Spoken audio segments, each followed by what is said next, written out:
Chères auditrices, chers auditeurs, bienvenue dans notre émission Mon Poème, votre émission dédiée à la poésie, à votre poésie, à la poésie de la vie. Nous serons très heureux de recevoir vos appels et de lire vos magnifiques poèmes que nous avons reçus aujourd'hui. Bonjour Camille, comment vas-tu? Bonjour Laura, eh bien écoute, ça va très très bien. Super, ce premier mois de l'année est bien pour toi? Est particulier, on a eu une petite infection de Covid au début d'année, mais bon, comme tu le sais, hein, celui-ci est beaucoup moins, je dirais, virulent ou violent que les précédents, donc au final, à part un petit rhume, un petit peu la gorge nouée, c'était pas bien méchant, j'ai eu de la chance, on peut dire ça comme ça. Bon bah écoute, tant mieux, donc tu es rétabli, c'est ce qui est le plus important. Alors, nous sommes donc en janvier, nous pouvons fêter les vœux jusqu'au 31 janvier. Ah bah oui. Donc nous pouvons souhaiter nos meilleurs vœux à toutes nos auditrices et tous nos auditeurs. Et ils sont nombreux. Exactement.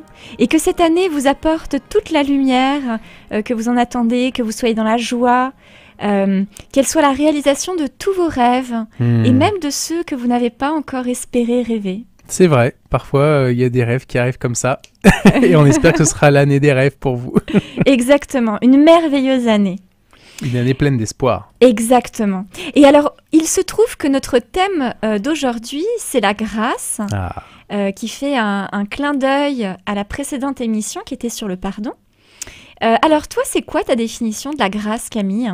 Alors ma définition de la grâce, alors déjà la grâce c'est quelque chose qu'on ne mérite pas, parce que quand on gracie quelqu'un, c'est qu'il a fait quelque chose de mal en général. Ah oui. Dans ce sens-là, hein, quand on parle de la grâce, moi par exemple je pense à la grâce présidentielle, ça part tout de suite, c'est-à-dire qu'on décide de gracier quelqu'un, de lui pardonner les fautes qu'il a commises, de façon un peu désintéressée, puisqu'au final on ne demande rien en retour, et puis on laisse aller. Je sais qu'il y avait eu des affaires ici en France aussi où ça avait été gracié, la dame qui avait dû se défendre de son compagnon et qui l'avait tué malheureusement, je me rappelle, c'était une vieille affaire. Il y avait beaucoup de choses comme ça qui sont passées et c'est vraiment, je dirais, un lien avec le pardon. C'est vrai qu'on a fait le pardon en fin d'année et finalement la grâce, je crois que ça va de pair. Tout à fait, ça va de pair. Le pardon amène à cette grâce. Alors, nous allons également définir la grâce avec cet état de totale harmonie, d'apaisement, de joie qui peut nous transporter, de légèreté de l'âme qui nous offre les plus beaux cadeaux de la vie. Et c'est vrai que au théâtre, nous disons dans le spectacle atteindre l'état de grâce lorsque voilà il y a cette harmonie totale entre l'ensemble des comédiens, des artistes sur scène et le public. Oui. Et nous sentons à ce moment-là transportés voilà, dans cette harmonie totale. Et la grâce, c'est quelque chose de joli. Tu parlais justement de spectacles et tout. Quand on voit des spectacles chorégraphiés, etc., on peut dire que c'est gracieux. Exactement. Parce qu'il y a quelque chose de... Oui, c'est harmonieux, c'est beau. Voilà, c'est beau, harmonieux. Alors, c'est vrai que cet état de grâce pourrait arriver après le pardon. Et c'est pour ça que je vous propose d'introduire notre émission avec un poème qui nous a été envoyé par un de nos auditeurs, qui nous a envoyé un magnifique poème. Donc Jean-Paul Baudouin. Ce poème s'intitule « Si je n'étais pas assez bon » d'Albert Mera. D'accord. Si je n'étais pas assez bon, vois-tu, tu devais me le dire. J'ai l'habitude du pardon, comme toi celle du sourire. L'amant a dans son cœur le ciel. Mais s'il y passe des nuées, les heures d'amour éternel en sont parfois diminuées. J'aurais tâché d'être le meilleur, et sans en rien faire paraître, j'aurais prolongé mon bonheur, et ton bonheur aussi, peut-être. Donc là, je vous ai lu « Si je n'étais pas assez bon » d'Albert Mera. Donc Albert Mera est né dans une famille d'avocats. Il s'est d'abord lancé dans des études de droit et ensuite il a développé la poésie. Il a rencontré à cette occasion Paul Verlaine et Léon Valade. Et donc c'est en 1863 qu'il écrit avec Léon Valade son premier recueil. Alors c'est vrai que lorsque nous lisons cette poésie qui nous semble relativement contemporaine, nous ne disons pas que ça peut être en 1863. Ah bah non, c'est sûr. Non, mais c'est vrai que moi, je pensais que c'était quelqu'un d'actuel, tu vois. Ah bah Je oui, connaissais pas le poète, donc tout à fait. je l'ai découvert. Mais oui, c'est vrai que c'est très actuel, hein. L'écriture est très belle. Voilà, on sent pas le vieux français de l'époque ou des trucs comme ça. C'est bien dit. Exactement. Alors, notre émission d'aujourd'hui sera poétique en grâce, grâce aux merveilleux poèmes que vous nous avez écrits Tout à fait. pour les poèmes du cœur. Mhm. Et donc, je propose d'introduire cette danse poétique avec un voyage de l'âme à travers la musique. On écoute ça. Exactement.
Et l'on vient d'écouter un formidable morceau d'Extens, n'est-ce pas? Tout à fait, Callion.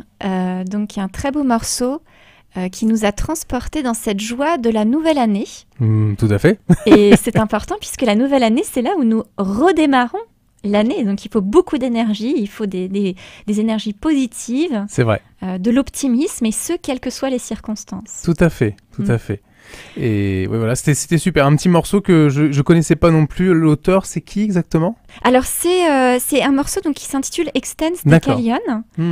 Voilà, c'est une musique qui nous transporte, qui nous emmène voilà, qui est à la fois très relaxante et à la fois très dynamisante. Voilà, ça donne la pêche. Voilà, donc ça c'est ouais, tout à fait, ça nous donne la pêche. Et justement, je propose de commencer cette année avec du dynamisme, le dynamisme d'une de nos auditrices qui s'appelle Josie, qui nous a écrit un poème pour justement nous redynamiser. En cette nouvelle année, on espère, veut souhaiter. Après cette année 2021 passée, que chacun puisse avancer. On sait combien on doit respecter déjà les consignes inculquées pour que notre prochain, rassuré, suivra à son tour les bons gestes dictés. Juste une bonne discipline. Et bien entendu, faisons bonne mine. Le sourire devenant absent, repenser « Oh merci aux bons instants ». Il y a pire sur d'autres continents. Ils vivent pourtant simplement. Réveillons-nous, suivons la voie et retrouvez bonheur et joie. Donc c'était un très beau poème de Josie. Merci infiniment Josie. Tout à fait. Et merci de nous écouter et pour vos remerciements et votre très jolie carte de vœux. Voilà, merci en tout cas à nos auditeurs qui pensent à nous pendant cette nouvelle année et nous aussi, on espère que tout va bien se dérouler pour l'ensemble des auditeurs et auditrices malgré la situation sanitaire que l'on connaît. Exactement, malgré les restrictions qui sont voilà, imposées. C'est ça. Alors je crois que Camille, toi aussi, tu as des belles surprises. Oh là là, on en a eu des poèmes, et notamment des poèmes donc par mail, par écrit, par courrier. Alors j'espère qu'on aura le temps de tous les lire. Peut-être que certains ne pourront peut-être pas s'entendre. On va essayer de faire le maximum pour que vous puissiez tous vous entendre.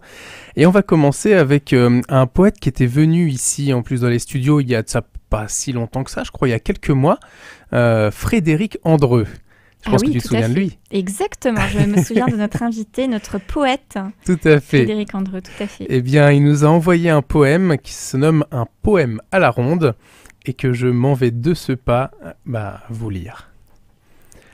Le vent qui peigne les cheveux, le rayon qui joue dans les yeux, une main tendue vers le ciel, sourire aux choses essentielles. Les mots n'ont pas le dernier mot. De vous à moi, ce rêve éclos, afin que les mots en maraude jamais ne connaissent la fraude des faux amours de la raison, et qu'apparaissent à l'horizon les belles rencontres de l'année qui font des anges nos aînés. Très beau.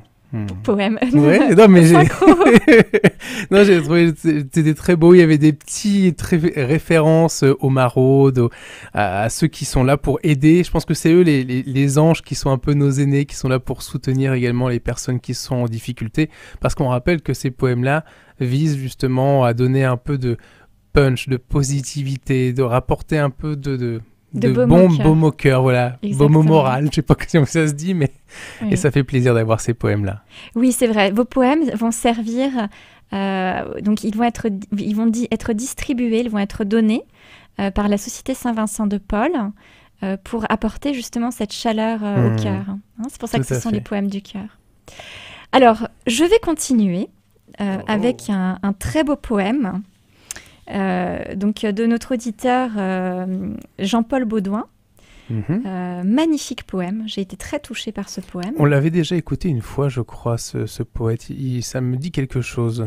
Alors c'est un de nos auditeurs. D'accord. Alors maintenant il est poète. En effet, puisqu'il nous a écrit un poème. Et peut-être qu'il va nous en écrire d'autres. Oui, peut-être aussi. Je l'encourage. Ce sera... on est sur la bonne voie, je pense.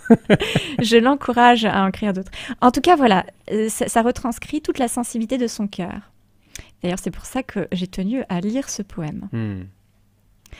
Donc, le poème s'intitule « Mes vœux pour les plus démunis en 2022 ». Donc, en plus, ça rime. À tous ceux que la vie n'a pas épargnés, à tous ceux qui, en l'année passée, ont tout perdu, je me joins à vous sans aucune retenue. Que cette année vous apporte ce dont vous espérez. À ces personnes qui vivent des tragédies, qu'elles soient physiques ou matérielles, que l'on se serve de vous pour l'économie de l'oligarchie, sans penser à vos vies, car pour eux n'existe plus le mot fraternel. Je vous adresse toute ma sympathie. Une vie reste une vie, belle ou maudite, mais toute vie vaut la peine d'être écrite. Les pensées s'envolent vers les plus démunis, frappés injustement par l'infamie. Un amour sans frontières, sans barrières, que l'égoïsme soit banni à tout jamais. Une bonne année à tous ceux que j'ai oubliés. Mes vœux vous souhaitant un monde meilleur, sans qu'il soit aux mains des sénateurs. Pour que vos paroles ne traduisent plus les pensées, parce que ces pensées sont douloureuses, je souhaite qu'elles soient plus heureuses. Que vous cessiez de vivre dans un monde insensé, à toutes et à tous, bonheur, amour, santé. Que ces mots, pour vous, soient exaucés. Jean-Paul Baudouin. Super sympa hein, ce qu'il a écrit. Ah, j'adore, hein, j'adore. C'est vraiment à la fois une carte de vœux faite en poème et puis voilà, qui est vraiment centrée sur les personnes qui sont les plus touchées malheureusement par la vie. Oui. Et j'ai trouvé ces mots très réconfortants. Très réconfortant. Ouais. Merci infiniment Jean-Paul pour ce très beau poème. Vraiment, vous avez du talent, hein. Il faut écrire d'autres poèmes. Ah ouais, je vois qu'on va faire des trucs collaboratifs comme ça plus souvent sur d'autres thématiques pour d'autres personnes, je ne sais pas. En tout cas, je trouve que les gens redoublent d'imagination, d'inventivité pour écrire leurs poèmes et ça donne envie, quoi. Ça donne envie de s'y mettre. Exactement, tout à fait. Ah ouais, on aura l'occasion d'en découvrir beaucoup des poèmes aujourd'hui. Moi, je vous le dis, il y a de différents auteurs. Hein. Exactement. Nous avons des plumes de poètes. Des plumes, comme tu dis. Alors, je crois que tu continues également avec une de nos auditrices qui est très fidèle. Tout à fait, Isabelle Dupré, qui est très très fidèle. Alors, comme d'habitude, elle nous envoie un gros courrier, mais je pourrais pas lire tout le courrier. Désolé, désolé Isabelle, mais je sais que tu apprécies particulièrement l'émission. Et que donc tu nous envoies forcément tes vœux et tu me parlais voilà d'une initiative que tu voulais qu'on fasse connaître des personnes qui travaillent au niveau historique dans des pavés dans la région de Seine-Maritime. Écoute, on va voir ça avec la radio si on peut se renseigner sur ces personnes-là. En tout cas, nous, ce qu'on a envie d'écouter, c'est ton poème, parce que tu as vu que le thème c'était la grâce et tu as voulu nous partager un poème qui traite de cette infinie grâce, visiblement, puisque le titre de ce poème, c'est « À l'infini ». Et je propose de l'écouter maintenant. Je vois ces lumières lointaines, brillant dans l'infini des plaines, réfléchissant dans leur clarté la transparente immensité. J'entends bien des accords au loin, avec des rythmes indistincts, célébrant la fête des sons, rendant l'écho à l'unisson. Je sens toute la pauvreté d'un lieu dépoétisé, cherchant les mouvements de l'onde, créatrice d'un nouveau monde. J'imagine le bel azur s'étendant vers l'horizon pur, aux nombreux et fiables repères, itinéraire de lumière. Isabelle Dupré. Très beau poème, très très beau. Soyons illuminés. Exactement, soyons habités par la lumière et tournons toujours notre regard vers la lumière. Oui, c'est très important. C'est un peu ce qui ressort en tout cas. Elle veut nous éclairer, elle veut qu'on soit éclairés toutes et tous et elle a bien raison, il vaut mieux ne pas rester dans les ténèbres, bien au contraire. Exactement, sortons de ce brouillard et allons vers la lumière. Et je propose justement qu'après ce très beau poème sur la grâce, nous partions en musique. En musique, écoute, dans un voyage poétique. On écoute ça.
Vous avez écouté Now de Vexento. Une musique qui nous transporte, qui nous emmène dans cette harmonie, cet état de grâce que nous cherchons tous. Et alors je propose, Camille, que nous continuions notre danse poétique. Ah, on en a des poèmes, on en a beaucoup. Je tenais à souligner notre partenariat avec la Société des poètes français, dont je fais partie. Il y a beaucoup de poètes de la Société des poètes français qui ont voulu participer au Poème du cœur. Et je vais avoir le plaisir justement de lire un poème qui s'intitule « Poème de cœur » d'un poète de la Société des poètes français, Marc Nieuwger. Quémander un regard, murmurer un bonjour, miséreux quotidien,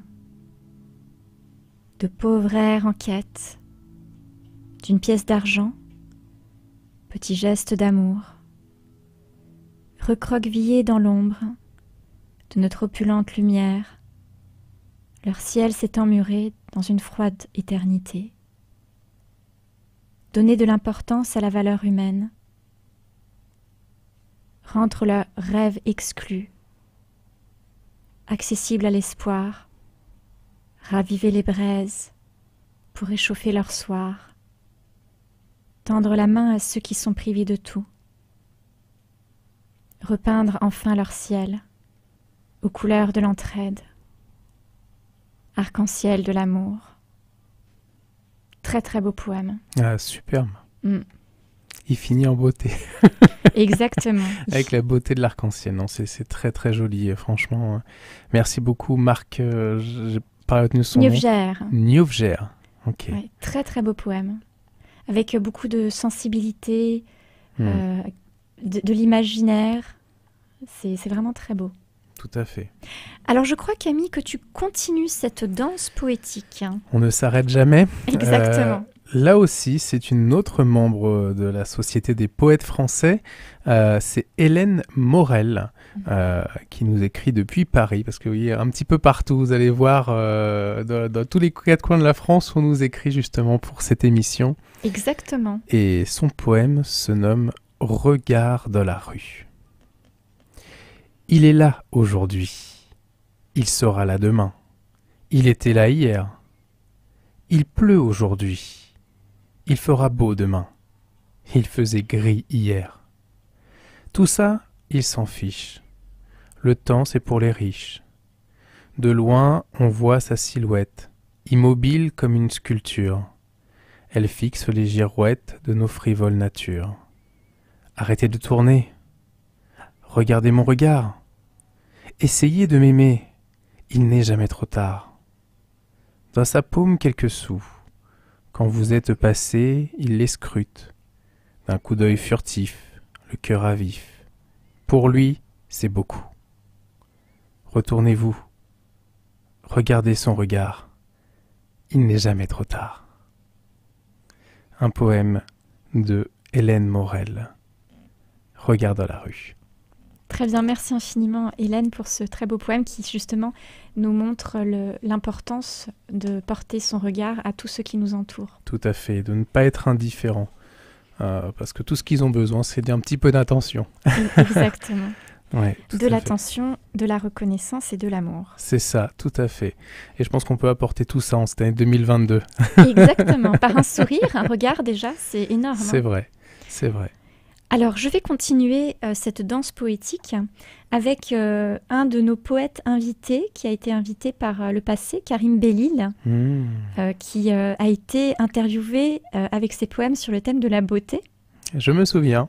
Donc, très belle plume. Exactement, très belle plume, très, très belle. Voilà. Donc, ce poème s'intitule « Le même toi ». Je crois en vous, en votre force intérieure, plus belle que tout, et garante d'un futur meilleur. Que l'on vous tende simplement la main, que l'on partage avec vous le pain, surtout que vous soyez respectés enfin, et que vous retrouviez votre chemin. Sans vous, nous ne sommes rien.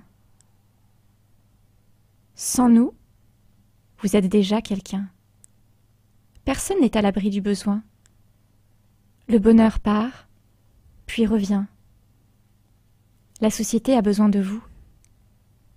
Par malchance ou malveillance, vous subissez le dénuement en silence. On laisse tomber les plus gentils dans le trou. Vous êtes nos frères et sœurs. On se ressemble déjà par le cœur. Vous souriez ou pleurez à ma lettre.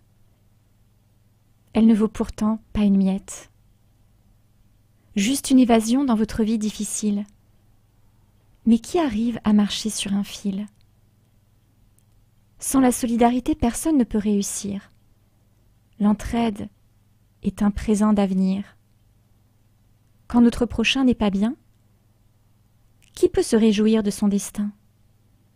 Nous vivons tous sous le même toit. Je prie le ciel pour qu'il éclaire vos pas. Karim Bellil. Donc le même toit, beaucoup de beauté comme d'habitude dans les poèmes de Karim. Ah oui, c'est très très beau, très simple aussi dans l'écriture, je trouve. Non pas que c'est de la mauvaise rime ou quoi, hein. Loin de là, c'est pas du tout ce que je veux dire, mais je veux dire les mots sont simples, les mots percutent vite, et c'est ce qu'on aime également avec ce type de poème. Merci beaucoup Karim, franchement c'était très très joli. Oui, très très beau poème. Alors, la suite du programme, eh bien écoute, j'ai encore un poème.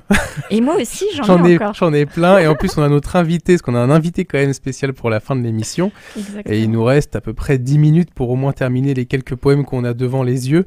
Alors, je vais continuer avec un poème de Missaina Joseph. Je ne sais pas si elle fait partie des Sociétés des poètes français, c'est pas dit en tout cas. Non, c'est une auditrice par l'intermédiaire d'un auditeur. Ah, c'est bien, les auditeurs se passent la main. Exactement, qui vit en Haïti.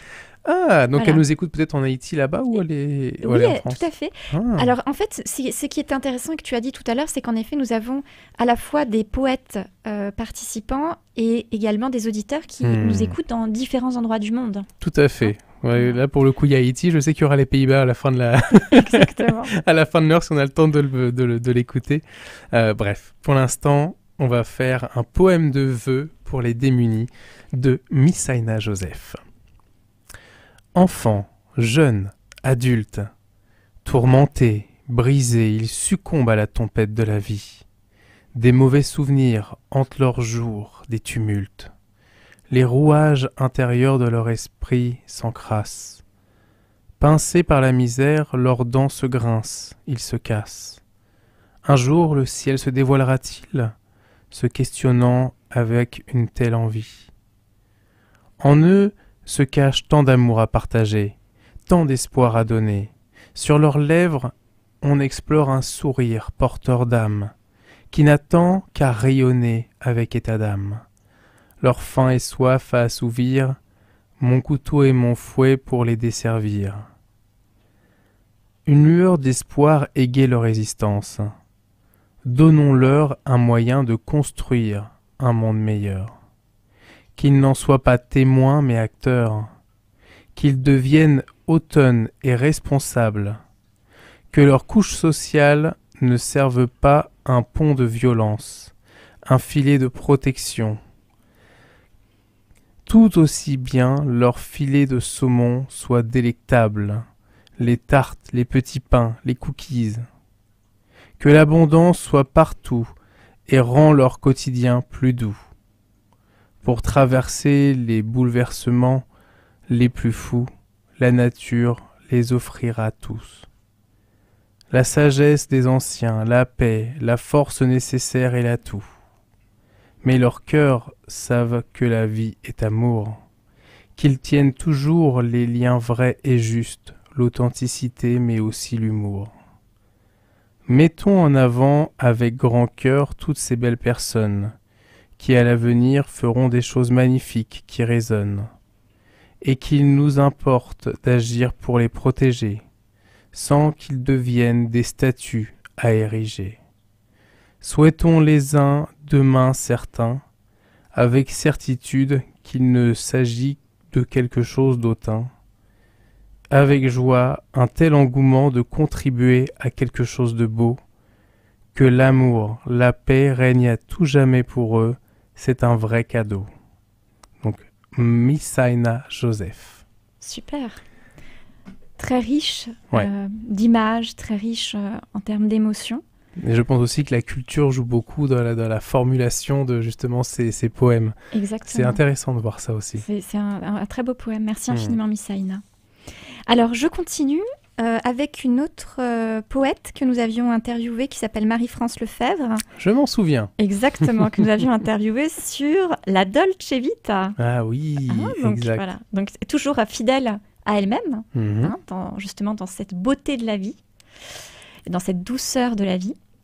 Donc, le poème s'intitule « Accroche-toi ».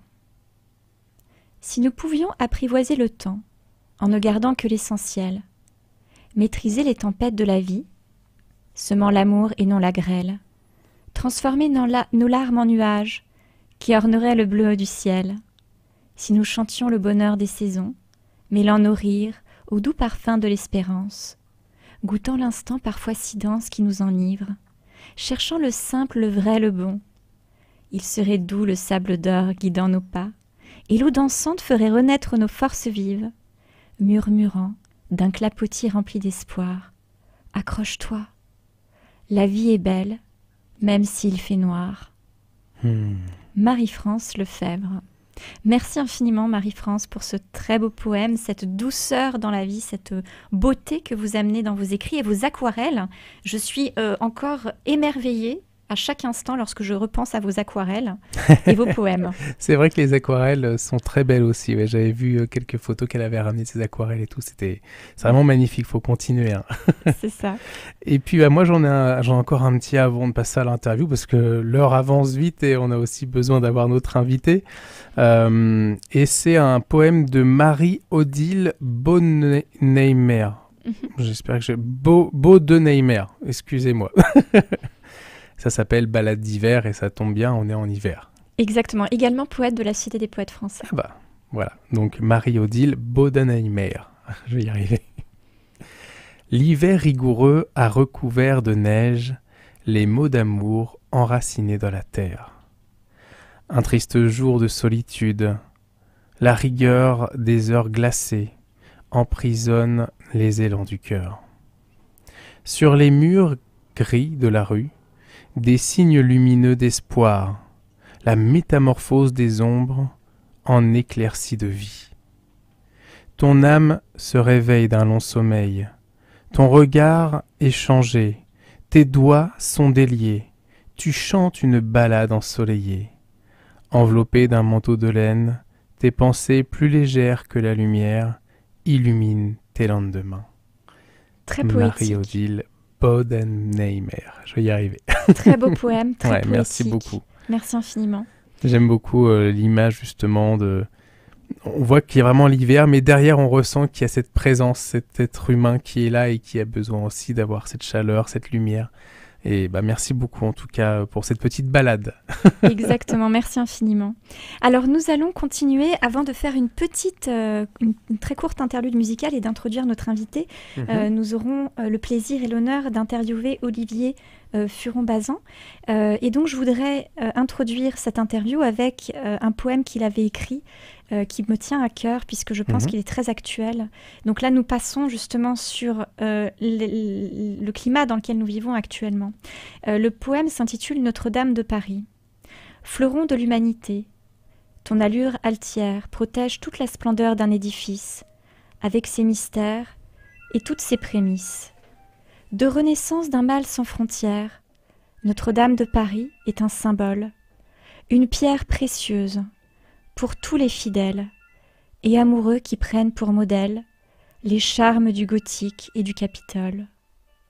La date du 15 avril 2019 est-elle un hasard ou bien l'annonce de certaines prédictions, annonciatrices d'un retour à la méditation, aux valeurs universelles sans un regard, symbole de la foi triomphante, mémoire de la spiritualité dans un monde perdu, où seules les forces de l'argent sont devenues l'unique Dieu, qui sombre dans le désespoir. L'égoïsme et l'individualisme exacerbés la crédulité et la parole unique, le mensonge et les actes sataniques ont dépassé la mesure pour succomber. Le mondialisme et la pensée unique, avec ses faux prophètes, ses profiteurs, avides de richesses et des noires valeurs, provoquent la chute d'un monde inique. L'incendie prémonitoire de Notre-Dame porte le signe de Sodome et Gomorrhe, avec ses souterrains d'où l'Antéchrist sort, pour envahir la terre et la rendre infâme. Les flammes de l'enfer furent menaçantes, crachant le feu d'un brasier pandémique, avec cette pluie de plomb fondu boulimique, épargnant statues et richesses reconnaissantes. L'obscurantisme est évidence d'un sort, répondant à toutes les interrogations des hommes devant le parvis des fondations de la pierre philosophale et son trésor. Sa flèche détruite, c'est une partie de l'humanité, qui n'est plus le lieu allégorique du feu et de l'eau, ni celui de l'appel d'un garde-feu. Entre les hommes plongés dans la vénalité, une nouvelle naissance est attendue, celle d'une pauvre société déboussolée, avec combien de victimes à consoler, ignorant les sens d'une vie à moitié perdue. Notre-Dame de Paris est un édifice, matrice du bien, protectrice des valeurs, maîtresse de l'essentialisme évocateur, face au matérialisme et mauvais office. Combien d'obstacles et nombreux événements à subir dans l'impuissance des ténèbres, avant le retour de l'arbre le plus célèbre, celui d'un arc-en-ciel, au pardon émanant. Merci infiniment, Olivier, pour ce très beau poème. Je propose un mini-interlude musical. Tout à fait, petite interlude musicale avec Maurice Ravel. Exactement. Un petit peu du morceau Les oiseaux tristes. Exactement. Et on se retrouve juste après avec justement notre invité. Tout à fait.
Courte interlude avec Maurice Ravel que l'on vient d'écouter avec un extrait des oiseaux tristes. Mais nous, on va pas rester tristes, on va rester joyeux, bien entendu, n'est-ce pas? Exactement, nous restons joyeux et nous restons dans la justesse. Tout à fait. Et la vérité.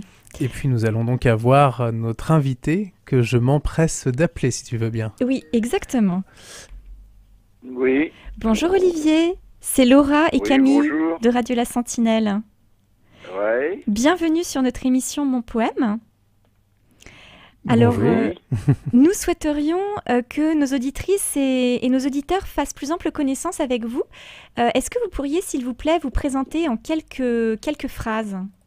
Oh, en quelques phrases, c'est difficile. J'étais un champion d'athlétisme. Vous voyez, je suis donc une personnalité qui fait à la fois... comment dirais-je, corps avec le sport et la culture. Voilà, j'étais journaliste-écrivain, je suis toujours journaliste-écrivain, j'ai fait écrire une soixantaine d'ouvrages qui vont du sport au départ. J'ai collaboré à la Pléiade pour un ouvrage sur le sport et les jeux, et puis ensuite, je me suis destiné au sport, au régionalisme, et j'ai même écrit un roman pour rendre hommage à Marcel Aimé. D'accord. Et en parlant de la butte Montmartre pendant les années, disons 1930-1950. Voilà, je suis ancien professeur de l'école de journalisme. Mhm. Et puis aujourd'hui, je suis docteur honoris causa de l'université de Moscou.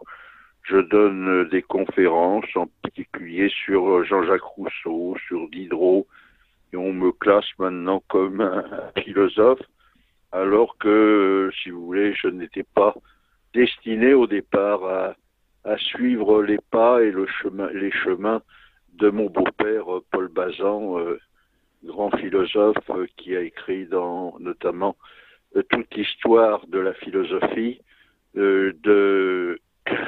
depuis ses origines, c'est-à-dire à peu près 3000 pages dans un magnifique ouvrage dictionnaire. D'accord. Voilà. C'est un très beau parcours. Magnifique Ben, parcours. c'est un très très beau parcours, oui, mais ça m'a permis, si vous voulez, grâce au journalisme, de découvrir quasiment le monde entier, puisque j'ai travaillé à Radio France Internationale et pendant 20 et quelques années. Et donc, je connais très bien notamment l'Afrique et différentes, et notamment aussi le Canada, car j'ai eu la chance de fréquenter Paul Dumont-Frenette dans les années 70 avec le maire Jean Drapeau à Montréal. Et il m'avait demandé du reste de rester au Canada pour travailler à Radio-Canada.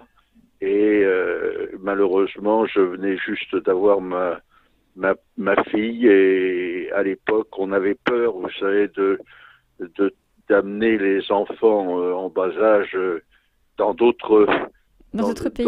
Sur d'autres sols. D'accord, je comprends parfaitement. Alors, j'ai eu le plaisir de lire votre poème Notre-Dame.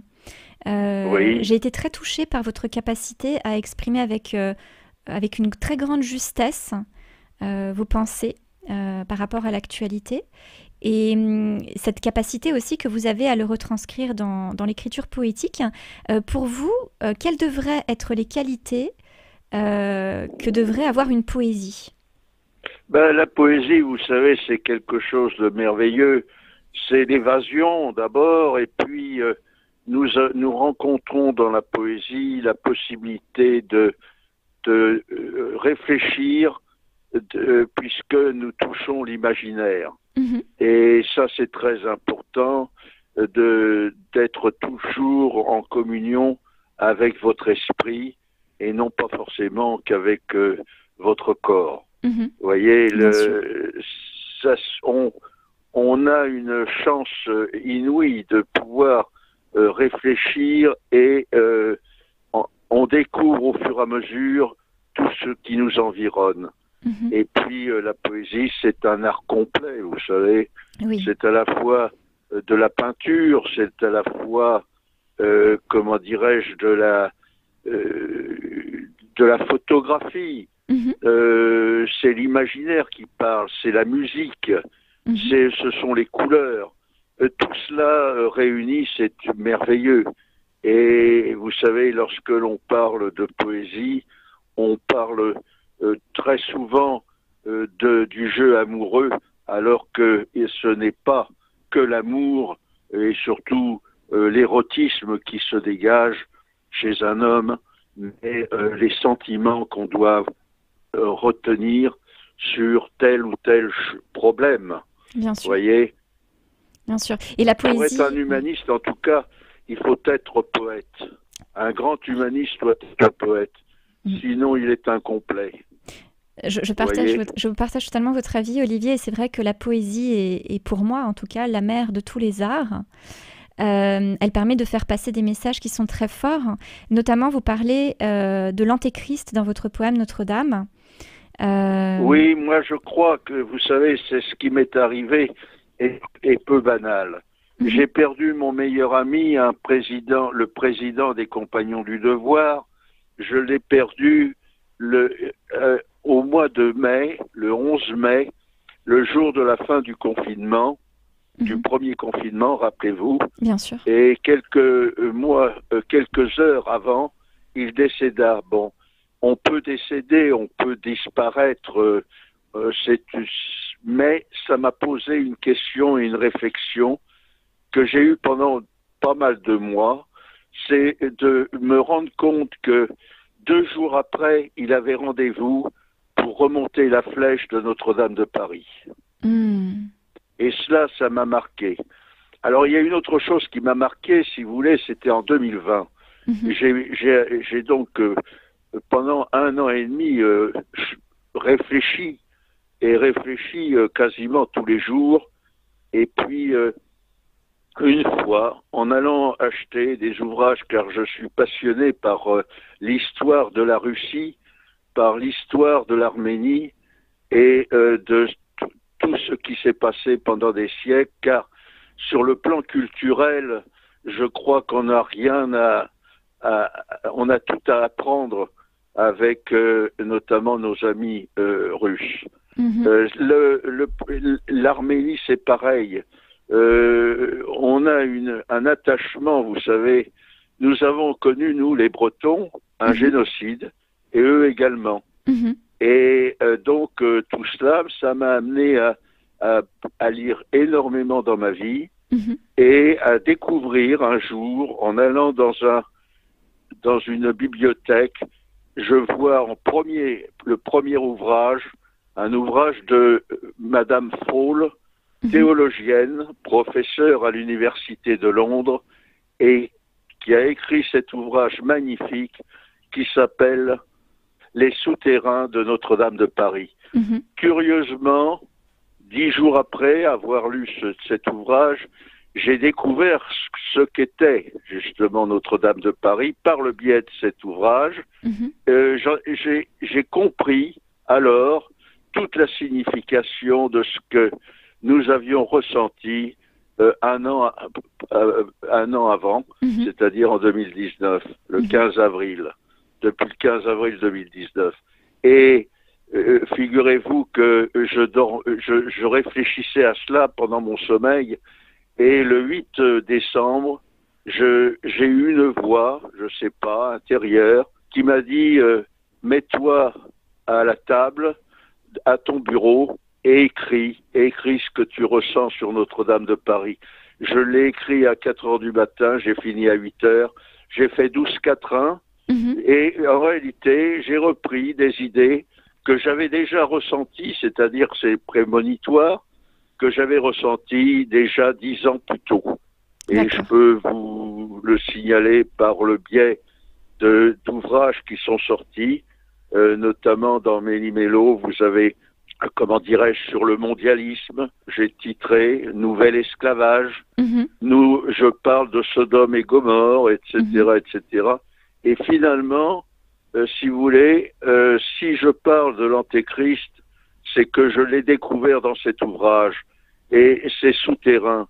Et comme elle a écrit, cette professeure d'histoire, de théologie, le jour où il se passera un grand événement à Notre-Dame de Paris, ce sera le début de l'Apocalypse. Notre-Dame de Paris, c'est un grand symbole. C'est en quelque sorte le fleuron de l'humanité. C'est ce que j'ai écrit. C'est ça, c'est exactement ce que vous avez écrit. Je me souviendrai toujours de cet incendie. Jamais j'ai vu un rouge pareil, un rouge sang pareil. Les personnes qui ont vu brûler la cathédrale ont été tous sur comment dirais-je, médusés. Et je crois qu'aujourd'hui, on peut se demander si nous ne sommes pas rentrés dans le début de l'Apocalypse. Il faut savoir que on est obligé de croire quelque chose. Et ce quelque chose, il transparaît dans les textes comment dirais-je, de l'époque, babylonienne notamment, où on s'aperçoit que Sodome et Gomorrhe est tout simplement une sorte, un signe, en tout cas, qui nous annonce que l'Antéchrist, c'était justement cette valeur de l'argent, et aujourd'hui, nous sommes en pleine période apocalyptique avec des politiques, avec des enseignants avec de faux prophètes. Qu'est-ce que vous avez comme faux philosophes? Qu'est-ce que vous avez autour de vous? Car les valeurs humaines n'existent plus dans certains pays. Alors c'est vrai. Et aujourd'hui, eh bien, c'est un retour de bâton. Il n'y a pas que les problèmes de l'écologie qui existent. On se pose des questions si on est intelligent. Bien sûr. Pourquoi on est sur cette terre? Nous sommes rien en réalité. Quand on nous annonce de gagner des millions et des millions, je vais vous dire, je me demande qu'est-ce qu'on peut en faire, si ce n'est de partager avec les autres. Mais bien sûr. Alors justement, je partage votre avis, Olivier. Comment atteindre justement cette grâce, toucher cette grâce dans ce temps-là, justement? Qu'est-ce que nous pourrions faire? Je vais vous dire, pour toucher à cette grâce, il faut pouvoir justement se pencher sur les textes. Se pencher sur les textes exactement comme un de mes amis avec qui j'ai fait connaissance il n'y a pas très longtemps, qui est le plus grand calligraphe au monde et qui habite Paris. Et tout à fait par hasard, lorsque je suis allé le voir, il fait des calligraphies. D'ailleurs, il en prépare une sur la paix. La paix dans le monde. L'homme est un prédateur, mais c'est dommage, car on pourrait tous s'entendre si on avait du bon sens. Mais le bon sens, c'est difficile de l'avoir. Vous avez des gens qui nous introduisent des choses qui sont complètement contraires à la nature. Bien sûr. On ne peut pas s'imaginer, par exemple, que alors notre interview va toucher à sa fin. Devienne anti-nature. Bien sûr. Par notre comportement, en disant le contraire de ce que l'on devrait faire. Bien sûr. Tout à fait. Lorsque l'on regarde la télévision, lorsque on écoute les déclarations de certains, eh bien, on ne peut que déplorer cela et en pleurer, parce que c'est très très grave. Tout à fait. C'est très grave de mettre des millions de gens devant des problèmes, leur créer des problèmes supplémentaires, bien sûr, les asphyxier, en quelque sorte, en faire des esclaves. Et ça, c'est grave, très très grave. Ça c'est sûr, Olivier. Alors je le décris, j'en parle dans un ouvrage qui s'appelle Méli-Mélo, qui est lu par des personnalités, et notamment certains amis qui sont de l'Académie française, et qui me disent, mais c'est remarquable ton ouvrage, c'est remarquable, c'est la vérité ce que tu dis. J'ai écrit des choses grâce justement cette croyance que je n'avais pas Alors nous allons devoir clôturer quelques années. Mais je l'ai écrit quand même bien avant, vous voyez. Je peux pas expliquer, car on ne peut pas expliquer certaines choses. Bien sûr. On a chacun dans la vie, le poète en particulier, c'est une personne qui est capable de vous amener. Alors Olivier, nous allons devoir clôturer l'interview. Olivier, que vous n'aurez pas allons devoir clôturer l'interview. Si vous ne lisez pas, si vous n'écoutez pas, si vous ne disséquez pas certaines paroles qui vous sont transmises. Nous allons devoir refermer l'appel. Comme je dis, on n'a jamais dansé sur le chômage. Nous vous remercions infiniment, Olivier, pour l'actualité. Nous avons eu le plaisir d'interviewer Olivier Furon-Bazan, journaliste, écrivain, poète, chevalier des arts et lettres, officier des palmes académiques et médaille d'or de la jeunesse et des sports, médaillé d'or 4 fois. Vous pouvez retrouver très facilement ses œuvres sur Internet et en librairie, telles que Éclat d'opéra, Méli-Mélo et ses nombreux autres ouvrages. Et donc, chères auditrices, chers auditeurs, nous vous remercions très chaleureusement pour tous les beaux poèmes que vous nous avez écrits, qui vont être distribués par la Société Saint-Vincent de Paul. Tout à fait. C'est prévu pour courant février. Et nous avons aussi des peluches. Tout à fait, il y a des peluches, parce qu'on a prévu justement de faire une distribution de peluches pour les enfants. Oui. Alors là, on n'a pas encore l'association avec qui nous allons collaborer pour cela, mais on a eu un don de peluches, n'est-ce pas? Exactement, Et un don on conséquent. remercie vraiment la personne pour Une donatrice ce don. anonyme, tout à fait. C'était vraiment très gentil de sa part, et donc on va redistribuer ces peluches-là. Exactement. Avant de nous quitter, je vais quand même lire un poème d'un de nos prochains invités, si tu le veux bien. Bien sûr. Qui se nomme Ronald van Linde et qui nous vient tout droit des Pays-Bas. Alors je sais que c'est également un ami, je crois, de Frédéric Andreu, il me semble. Exactement. On en avait parlé un ami ensemble. artiste, tout à fait. Donc Ronald van Linde, des poèmes pour les plus démunis. Croyez-moi, mon regard s'est vraiment posé sur votre silhouette au coin de la boutique. Je vous ai vraiment entendu me saluer et je vous ai vraiment vu me tendre la main, tenant ce magazine de rue alors que votre sourire fit monter des étoiles dans vos viviers nuageux. Je m'excuse d'être passé devant vous sans rien dire, d'avoir été plongé dans mes pensées envers la croisière qui m'attend. C'est écrit le 10 janvier 2022 par Ronald van Linde, donc originaire des Pays-Bas, qui voulait justement nous envoyer ce poème-là pour l'occasion. Eh bien, merci infiniment à Ronald, puisque justement, nous aurons le plaisir de l'interviewer sur le thème de la générosité. Tout à fait. Donc, auditrice, auditeur, poète, à vos plumes, sur ce thème de la générosité. Vous pouvez écrire des poèmes, puisque j'ai vu que vous aviez ce talent, ou encore choisir des poèmes qui ont déjà été écrits. Donc, notre prochaine émission, ce sera le mercredi 23 février, et toujours à 17h. Tout à fait, toujours à 17h jusqu'à 18h pendant 1 heure. Exactement. Alors, je te propose d'écouter une dernière petite musique pour terminer l'heure. C'est Luc Faulkner avec cette musique qui se nomme Clocks. Donc, c'est l'horloge qui tourne. Et nous, on se retrouvera bien sûr dès le mois prochain. Et nous vous souhaitons de très belles semaines. Au revoir tout le monde.